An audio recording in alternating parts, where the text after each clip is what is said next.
Yes, sir! So, yun nga. Today is orientation day and meeting with other friends. Grabe, ang aga namin nagising. Mga 5:45.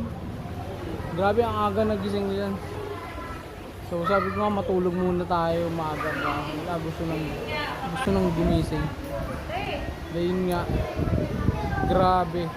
Nakakita na ng balloon sa tambatang to. Wala nang tigil. So, nakakatuwa naman today. So, maraming pinagmilingan. Yung mga activities for the whole year. Like Family Day, United Nations, mga ganon. Kanina, nakakatawa lang. Kasi, mag-aaral na yung anak ko.